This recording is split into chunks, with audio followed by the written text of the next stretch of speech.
Hey Airheads! Today's episode of Aficionados Internet Radio is brought to you by Audible.com. If you sign up today, you can get a free audiobook download and a free 30-day trial if you go to audibletrial.com/aficionadoschris. With over 150,000 titles for your iPhone, Kindle, MP3 player, and my personal preference, the Android, you can choose from many titles out there. My personal recommendation would be Star Wars Heir to the Empire by Timothy Zahn, narrated by Mark Thompson. Once again, if you want a free audiobook and a free 30-day trial at audible.com, go to audibletrial.com/aficionadoschris. The link will be in the description. Now, let's start the show. Hey Airheads, Aficionados Chris here. You're listening to Aficionados Internet Radio. Aficionados Chris.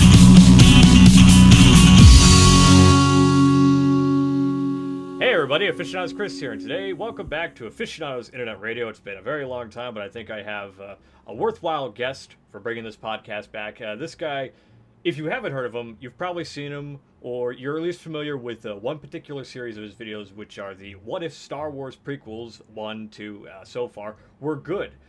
Many could compare him to people like Red Letter Media, who do a lot of video reviews for films and critically analyzing movies. Probably one of the, in my honest opinion, probably one of the most intellectual movie critics on YouTube right now, and that goes with a lot of other big names like Chris Stuckman and Jeremy Johns. I think he has his finger on the pulse of film, cinema, and the whole understanding of the medium in general. And I can't really toot his horn anymore. We have the man representing Belated Media himself, Michael Barryte. I'm sorry, Barryte. Barryte. Thank you. I'm already messing it up. I'm unprofessional. How are you doing, sir? I'm doing well, and man, I hope I can live up to all just the accolades you rained down on me verbally. Well, I'm glad I could fill up your ego, I guess. I don't know. That's usually what the nostalgia critic said the last time I had him on here. But like I said, it's safe to say you're most well known for your What If Star Wars prequels were. I mean, I can't really call it anything else than that, but the We're Good series, which I will say, because let's be honest, it's the internet. Everyone bitches about the Star Wars prequels, but right. What sets yours apart, and I remember this specifically because I have a collective group of film buff friends that I talk to, and I usually bitch about the Star Wars prequels as well. And I made points, and they said, you need to watch this guy's video, Belated Media. He does these reviews where he breaks down the prequels and explains why they were good. You have the exact same points that he has. And I was like, really? That's ridiculous. And I watched them, and they were absolutely right. I keep bragging, but what I was stunned about with those reviews, and then making me watch, forcing myself in a good sense to watch your other reviews, is you just have a great understanding of film. Like, you don't just talk about, oh, I like this, or oh, this sucks. You break down everything to a analytical basis, and it's mind-blowing, really. So, yeah, it's great to have someone in the YouTube community, at least, who really sets the bar in that regard. I think a lot of that comes from, I guess, at an early age, really being required to provide a why for things, which is it's a dreaded sort of statement of explain why whatever is.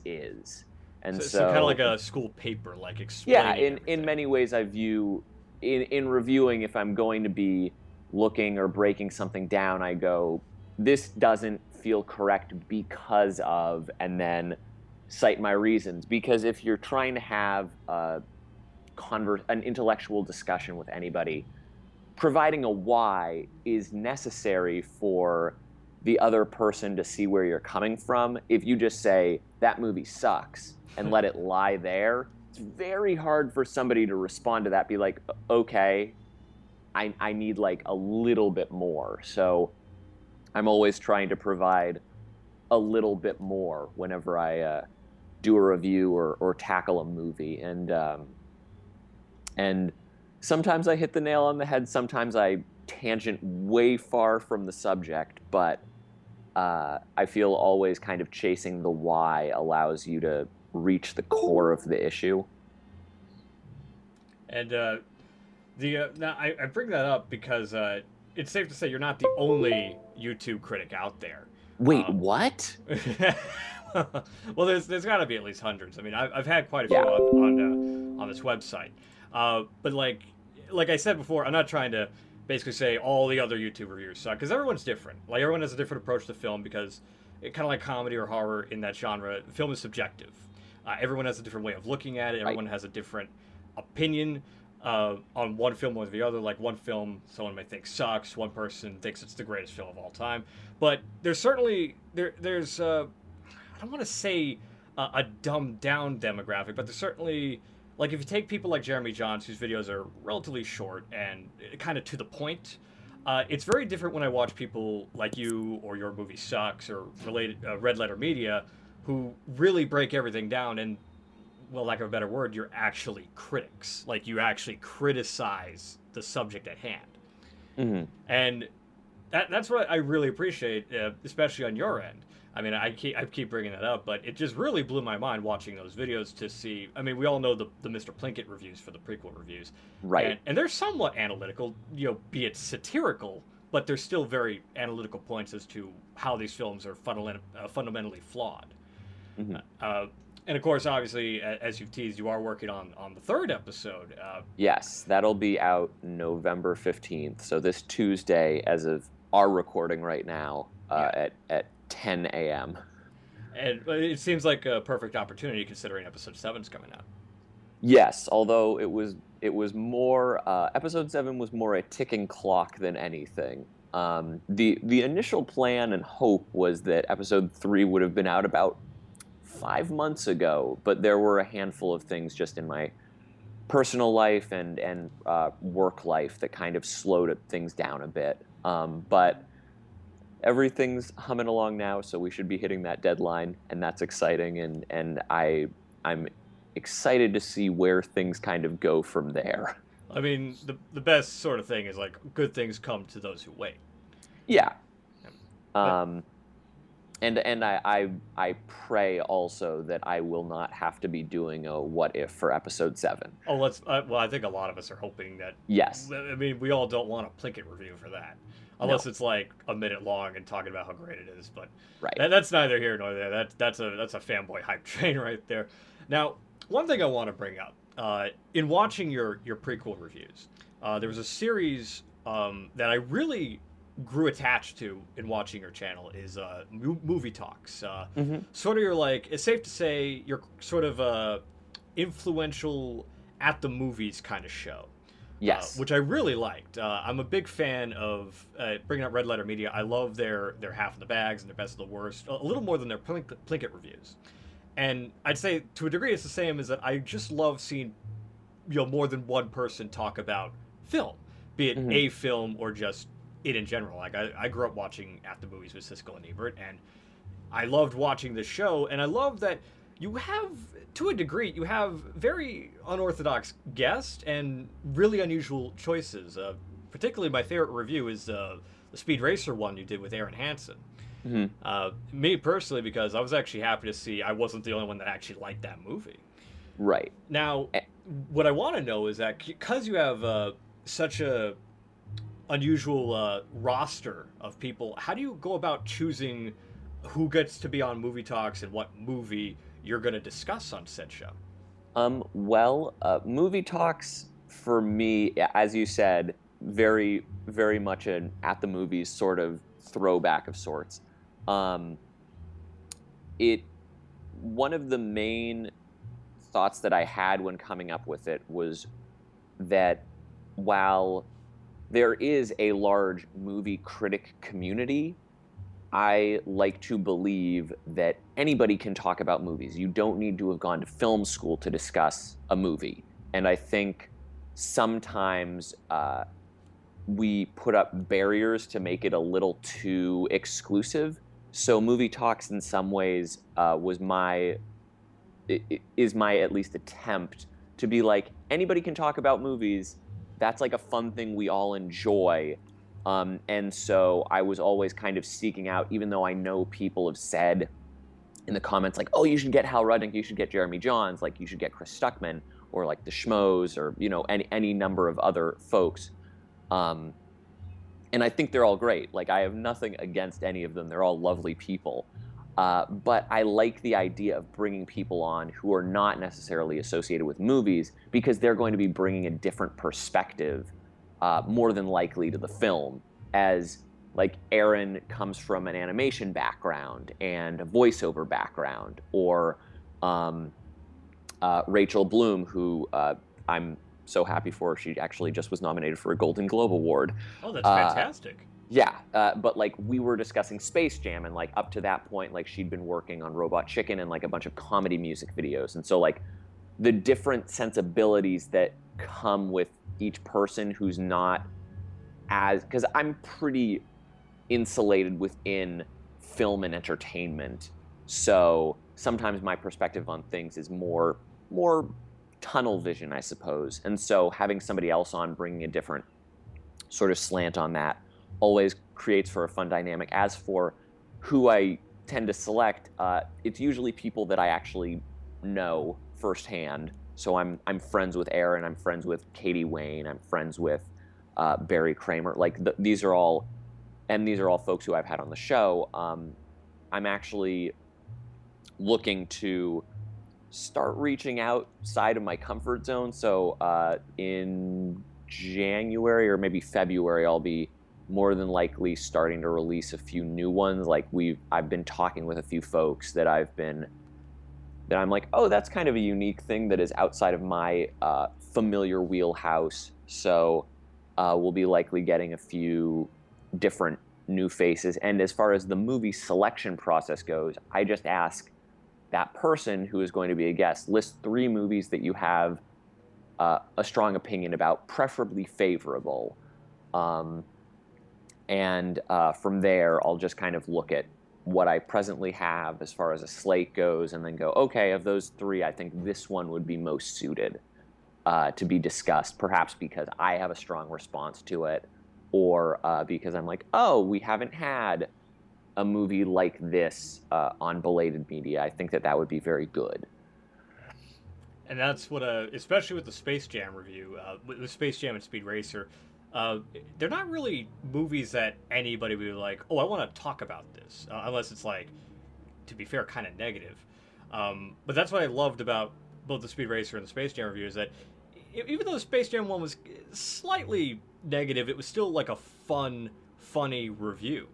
Oh, yeah, and I mean, Rachel is oddly obsessed with that film, and I knew that. And she had I forget what the other 2 films that she had suggested were, but she had written, like, in the email exchange that we had, it was like Space Jam in all caps, and then like, oh, and I suppose also these 2, and I was like, glad you wrote Space Jam. I knew it was going to be Space Jam already. The possibilities are endless with Space Jam. Oh, and yeah, everything about Space Jam is just bonkers, and so it was just a delight to discuss the lunacy with her. And outside of the scripted stuff, like your Star Wars prequels videos and your movie talks, you also, much like a lot of other people, you review some select theatrical releases of its time. One review that stood out to me was your review for Muppets Most Wanted. Mm-hmm. And I say that as a Muppet fan, because I was happy when I saw that one to finally find someone who got that movie, because it seemed that film was sort of unfairly mixed received. Mm-hmm. Like, it certainly has a lower tomato meter than the first, well, at least in this particular series, the first film. Mm-hmm. Which I love that you basically said the first film was good, but not quite a good Muppet movie. Right. Which I 100% agree with. And that's why I loved Muppets Most Wanted a lot more, because it actually felt like a more true-to-spirit Muppet film. Right. And coincidentally, one thing that everyone wanted me to see that review with is because I actually did a review where we did the whole thing with a puppet in my likeness. And Mm-hmm. someone said, Belated Media did the same thing. Oh, really? And again, it was like, wow, this guy, we have too many similarities. But this one alone is because I did the whole Muppet thing with doing the whole review as a Muppet, as like, who's going to do that? Well, it was this other guy who did it. Oh, well, he's got the right idea too. But I was glad that it actually went to someone who also appreciated the film, and not, someone who really didn't like it because Jason Segel wasn't in it. Yeah, I mean, I doubt that anybody who disliked the film would take the time to have a puppet of their likeness commissioned. I know, right? And let alone pay for it. Yes. $250 on my Muppet, and he looks like a like a legit Muppet. I still use them in videos all the time. What's become of your Muppet, if I may ask? Uh, he's presently, I believe, in my closet. Just sort of every time I open it, he's staring at me. So it's a little creepy, but Very like Five Nights at Freddy's-esque with a yeah, puppet his in your mouth is closet. agape. It's good. I mean, I'm too much of a pro. I actually have mine on a display stand in my closet. I love it too much, but I do love that. Like I keep saying, but I was very much happy to finally see a good review of the Muppets Most Wanted. If we could talk about that for a minute, were you? Is it safe to say you were a Muppet fan in your adolescence, growing up with the Muppets? Yeah, I can't say that I've seen every single Muppet movie. I know, shocker. Hey, it happens. But It happens. but I've seen the better majority of them, and so there was a familiarity with the overall feel of what a Muppet movie should be, and so when going into the Muppets and kind of seeing the direction they took it, I was like, that was fine, but I didn't have my socks knocked off because I felt in many ways it was more of a movie around or about like with them being featured than them being the stars of it, and that was problematic to me. Although I understand sometimes you're like, oh well, if you look to like a Muppet Christmas Carol or Muppet Treasure Island, like they aren't the focal point, and it's like, well, they aren't, but they really are. Whereas in this, it was Gary, Mary, and Walter were the focus, and the Muppets just happened to be there. You could have swapped out the Muppets for like anyone, and it wouldn't have lost a lot of its story. So it's almost Where like it could have been much like your Stars prequels. You could have looked over the script and made a few changes. I think truthfully, it just like honestly, if Walter were replaced by, let's say, Gonzo, and Gonzo were trying to get the band back together. I don't remember all the full details of the Muppets, forgive me, but it's basically like, I mean, if it's just Gonzo or any character trying to get the band back together for whatever reason, that's basically the conceit of that movie. And you don't need to add another Muppet who is more or less kind of vanilla as far as personality goes. He doesn't But really you like. can, He's kind of a blank slate character, right, really. which for a new audience perspective, I suppose that is helpful. But you can still take like a character like Gonzo or Fozzie or Rolf, and you could have made them your main character and still made them accessible to a completely new audience member to the Muppets. I agree with that, especially because you made that same point in your review, and it was weird is that progressively, the more I thought about both movies, the less I kind of liked Walter as a character. Mm-hmm. It's like I didn't mind him when I saw the film in theaters, but like gradually I thought more, I was like, wow, this character, he's not really a character, he's just kind of a thing. He's a vehicle. Exactly. He's a vehicle to get us to the Muppets, and that he happens to be featured near the end, but then like when you look to Muppets Most Wanted, I don't believe anything that he does is significant. He just happens to be there. Pretty much. I think there was like one scene where he like sets a chain of events, but I mean, I guess that's a testament to the Muppets Most Wanted superiority, is that I don't even remember Walter being in the movie that much. Right. And it's, I mean, clearly the people working at Disney with the Muppet division clearly understand that, because as I recall, Walter has yet to even appear on the new TV show. And I feel like that he should stay in the movie universe in that regard. Mm-hmm.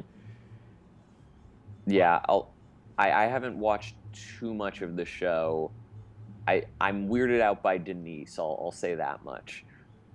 I get that. I mean, I don't really mind her as a character, but I'm too much of a. I have that sort of problem is that I'm too much of a fan that I'm really hard pressed to hate things from it. Mm-hmm. The only thing I've legitimately hated from the Muppets franchise was the Muppet Wizard of Oz TV special. But to be fair, everyone hates that, so I'm not in the minority in that one. Truthfully, the only thing that's always weird for me with the newer Muppets is whenever they show a full body shot, I'm just like, that's odd. oh, like a full body of a Muppet character. Yeah, with like Fozzie, I'm just like weirded out by it. That's weird because they did that in the original The Muppet movie. They did, but it's less prominent. Like, I think it's just a general, like, there's something strange to be like, no, but there's a hand in you. Like, what's going on? Like, where's the person? That sort of suspension of disbelief. Yeah, if it's from the waist up, I'm totally in. The moment that it goes full body, I get like a little creeped out. I don't know what it is. I mean, that is kind of where that whole satire with Avenue Q is that you always see the puppeteer. Right. But there's that, at least with Avenue Q, the weird thing is that you kind of don't even notice the puppeteer because the characters are so believable. Right. I mean, both same can be said for the Muppets. Both the puppeteer and the puppet are emoting so much, but you just know I'm to look at the puppet. The minute anybody takes hold of a puppet and starts talking with it, somehow the puppeteer becomes invisible. It's a very interesting phenomenon. It is, and I actually tested that because I actually do a series where I kind of do a convention coverage, but with the puppet as the sort of viewer of a convention. And we sort of did it as like a test to see who's going to pay attention to the puppet and not pay attention to me. It was about a 90%. No one even noticed me. They would talk directly to him, and it's true. Like I think Jim Henson might have said something of the like is that when you put enough character into essentially your hand, the puppeteer just becomes invisible. I mean, many ventriloquists clearly prove that. Paul Winchell, Jeff Dunham. People like them, I don't even notice them, and you'll look at the puppet. And now this has become a puppet podcast.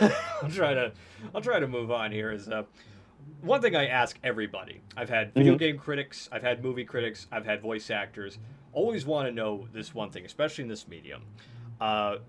Considering that obviously your fascination is film.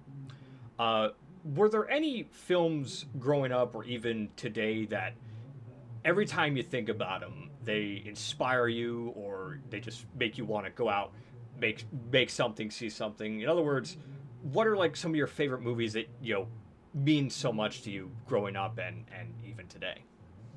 Well, I can say that growing up, the first film that really hit me as like, oh, film can do more than just entertain was The Truman Show. Oh, great film.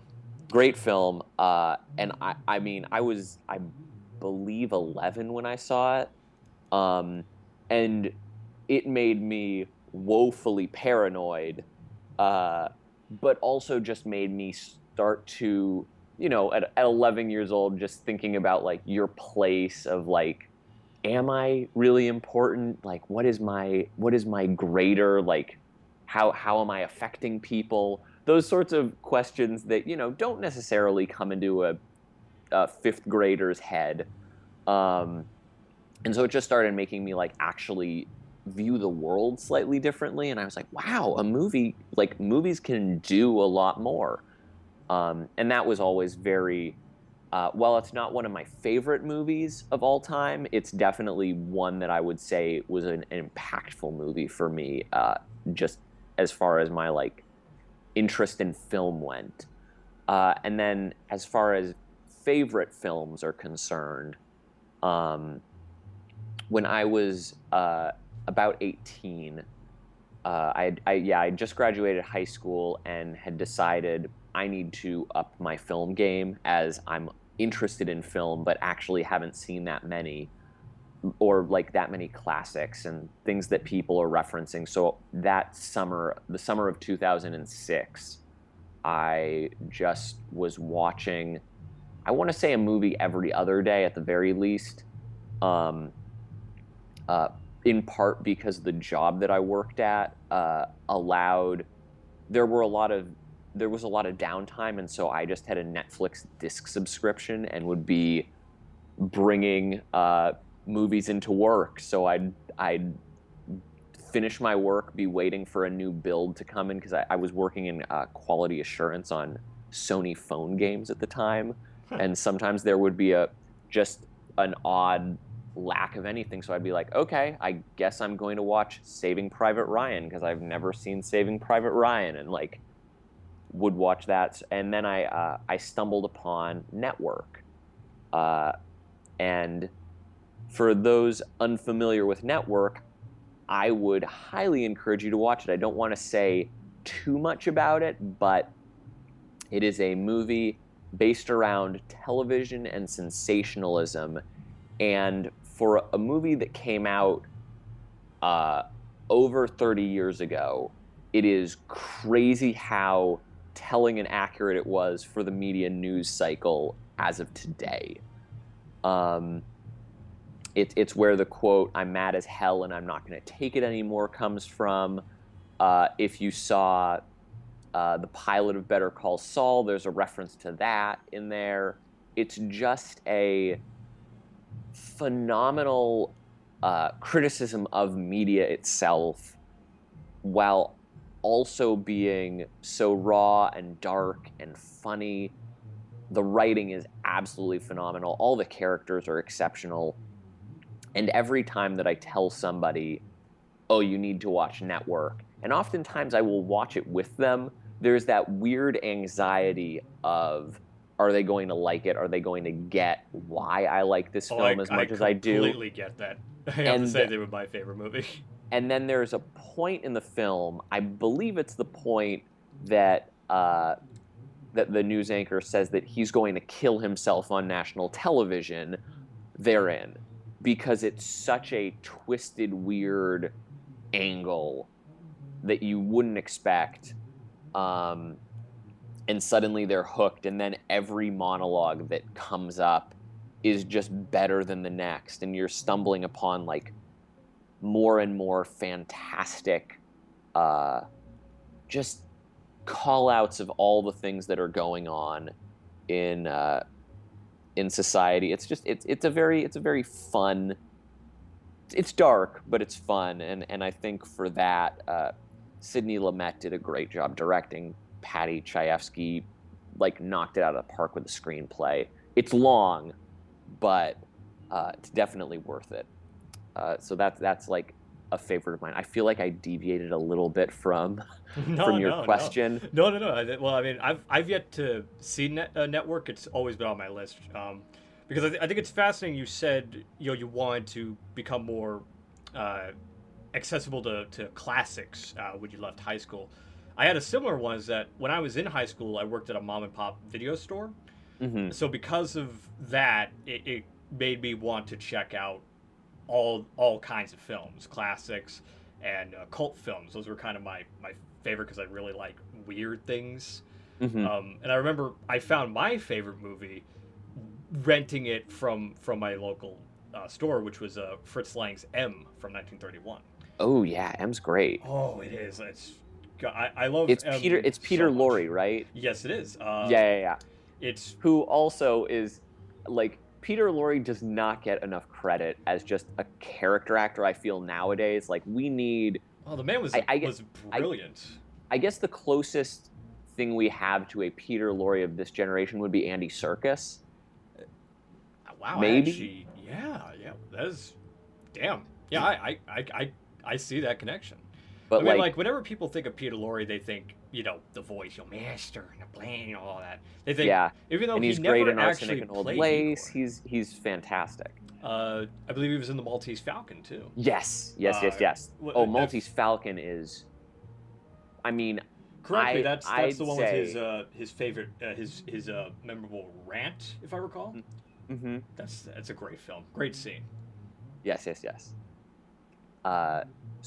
Just kind of jumping backwards a little bit, I will say there was a part of me also just in going with the classics. I grew up in like a kind of while everybody was watching like Power Rangers and Teenage Mutant Ninja Turtles and X-Men, my parents somehow managed to like make it so the things that whenever we would go to a Blockbuster Video would be older comedies. Like it started with like Monty Python and Holy Grail, of course, but then it like shifted even further back. So I was watching like at one of the sleepover birthday parties I had, like I subjected all of my friends to like 3 Laurel and Hardy movies, and then like some Abbott and Costello.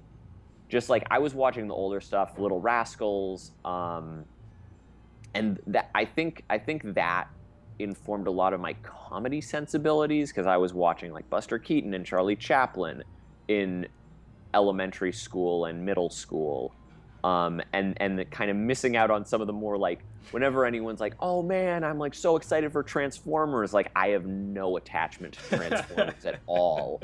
I have no attachment to TMNT or like a handful of Disney Channel original movies that like everyone was like, no, that's the thing, like aren't you excited about Brink and Team X-Blades? And it's like I only have exposure to that through all of my friends who have a nostalgia attachment to it. But I'm always excited about like, oh man, that's kind of like Duck Soup, and people are like, what? And I'm like, like the Night at the Opera, Marx Brothers, no, okay, Horse Feathers, no, it's still not there. You were basically the quintessential cinephile kid.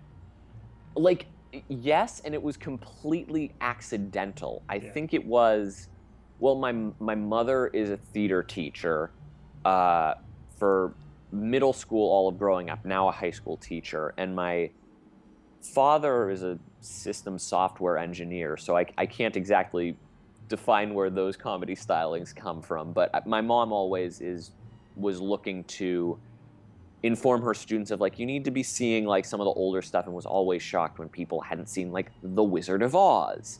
Oh, what? How do you never see The Wizard of Oz in your life? You would be surprised if you go to a handful of high schools and ask students what they like, what old movies they've seen. Old movies for them are like the 90s in some cases, and that gives me a headache. Right, and so it's crazy. Like in so many cases, like I was familiar until I started doing this rewatch of all these older films that I needed to familiarize myself with, or felt I needed to familiarize myself with. So many references I had seen on shows like The Simpsons or South Park, but never understood where they came from. Like, they come out at night, they mostly come out at night, didn't know it was from Aliens, but thought it was just a funny, weird South Park bit. Or like, there are so many Simpsons episodes that reference older classics. Well, I mean, they've had like 500 episodes now, so of course they have to reference every movie. Yeah. So it was just a very interesting sort of moments of discovery and identifying like, oh wow, these movies, these are where it comes from. And in many ways, those movies are actually referencing something else that then, as I go further back, I'm like, oh, it's a nod to that. Oh, that's a reference to Touch of Evil, which is a reference, like, you just keep going further and further back. It's always funny when, like, you're familiar with the reference first, and then you see the film where the reference came from. Right. And then it's like, oh, I recognize that from so-and-so episode of so-and-so. Right. It almost starts to see, and the reference or the allusion is almost is usually hyperbolic to what it actually is in the film, but it's just inflated beyond so much further because it gets caught up in the zeitgeist of whatever that quote or imagery is. It's always really interesting. Now, quite a conversation right there, I have to say right there. Easily, you've been one of the most intellectual cinemaphiles that I've ever spoken to. Well, thank you. No problem. And on that subject, because it's very safe to say a lot of people who are watching or at least have some appreciation of film, or most definitely they watch people like you, they watch people like The Nostalgia Critic, Your Movie Sucks, and so on. They all click with them and they go, I want to do that, or I want a better appreciation of film. So what would you say for people with that mindset? What would be the best advice that you can give to them? For people who want to be more knowledgeable about film, or people who want to be entering the film review world? I guess both. I think they come hand in hand in this Yeah. case. I would simply say just start watching movies. It truthfully doesn't matter what the movie is. Obviously, you will start to you'll recognize that you gravitate towards certain movies and then go, okay, I like these types of movies. Now I'm going to look for something else. Like, for the longest time, I have an overly active imagination, and so horror films are terrifying for me. Like 9 times out of 10, I'm like set into an absolute state of dread for days after watching a well done horror film. And so, and that stems back from in 8th grade, one of my friends was like very much into horror, and watched Halloween for his like a birthday, and that just like ruined me. That drew me very close to my family dog, though, because I was like, Gatsby, you are staying with me at all times. But so for the longest time, I was terrified of horror. And then while I was in community college, I took a film course, and we had to write a paper kind of tracking. It was a very open-ended paper, but you needed to be kind of chronicling. I can't even remember the exact prompt, but I believe it required you to take like films from a genre from various periods of time and sort of find a thread that you can run with through that. And so I was like, all right, I'm terrified of it, but I need to be familiar with horror. So I then threw myself at looking at, the earlier films like Invasion of the Body Snatchers or Night of the Living Dead, and then looking to some of the newer ones, like the remake of Halloween and things like that. And ultimately, a lot of things I just wound up watching and not needing to write about. But I was like, oh, and that's what turned into, if you've seen it, my Hollywood Horrors and Societal Scares video. That's based on that paper that I wrote. And so I would just encourage people to kind of go outside of their comfort zone. Definitely check out foreign films, because I found myself for a while on a weird Czech film kick, and I never would have expected myself to be like, yeah, I really love Czech films or South Korean cinema. But there are sensibilities that are very different when you start to explore other parts of the world. You'll see like, oh, I like French cinema might not resonate with you so much, but German cinema, like everything about German sensibility, it doesn't matter what time period you're watching, you can kind of jump into that. And we live in an excellent time where so much of that media is readily accessible to you, either through Netflix or Hulu or even on YouTube.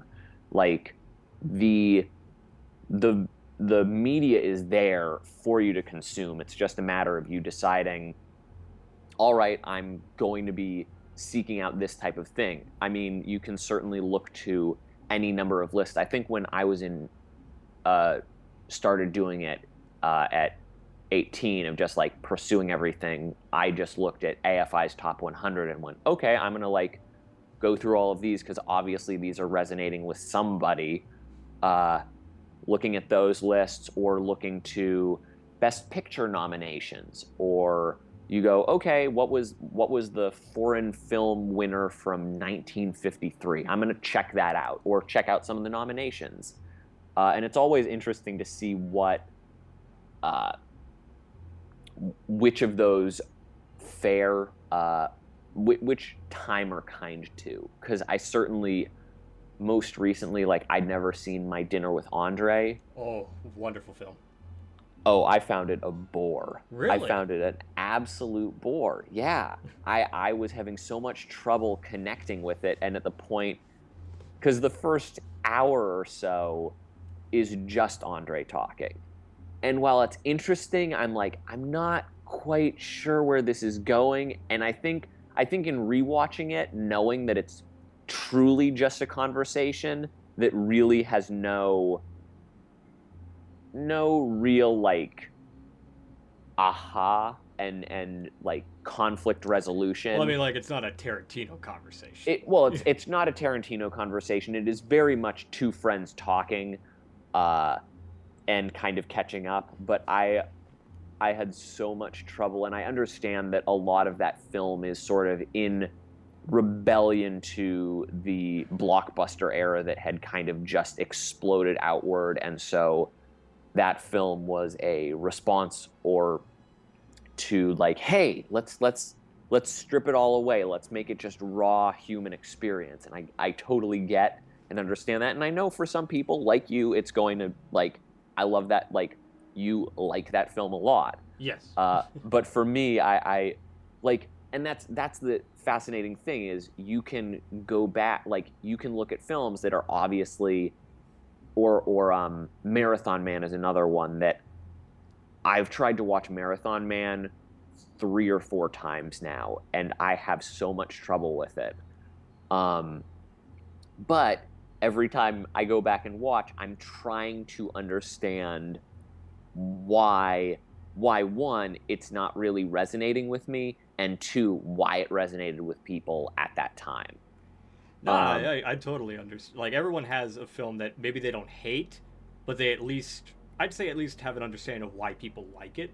Right, and I think, and that's always important, to strive to get why somebody likes it, and that's why the why in a conversation of I don't like it or I do like it is always so important.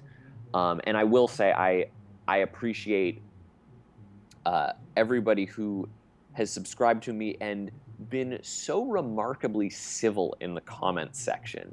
I'm so delighted to go down and check on some videos where people are like, you see, I had a very different opinion. I feel that this, and this is the reason that like it doesn't, this movie doesn't hold up for me. And somebody else is like, yes, but you need to acknowledge these points. And then I see like 2 strangers just kind of have a conversation about film, and then they both kind of end on a positive, like, oh, I can see where you're coming from. I can see where you're coming from too. I disagree, but like, all right. And that's, I feel, the best way to ever kind of view a disagreement, especially with something like film, because at the end of the day, I mean, a film is going to make you feel something, but it's not going to,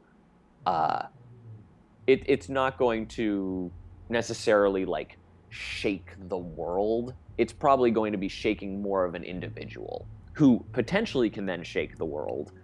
But just the simple discussion of film itself is a fun one and shouldn't be taken as a life or death extreme sort of situation that sometimes the internet operates on, of best thing ever, worst thing ever. I think something can be good or all right, but we can then delve into the whys, and some whys for people matter more than others. For like when Star Wars Force Awakens comes out, for some people it can just be about the visuals, and that's totally fine, but for another person it's all about the character work, and another person it's really more about the theming or motifs or throwbacks.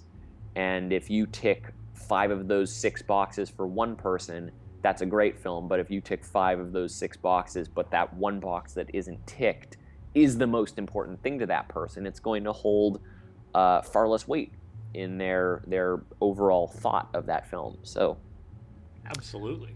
And I do love that you basically said that you've kind of inspired people when you say you have a very civil fan base. I'd say you got people to want to discuss film intellectually. I am so fortunate that has happened. I think I really am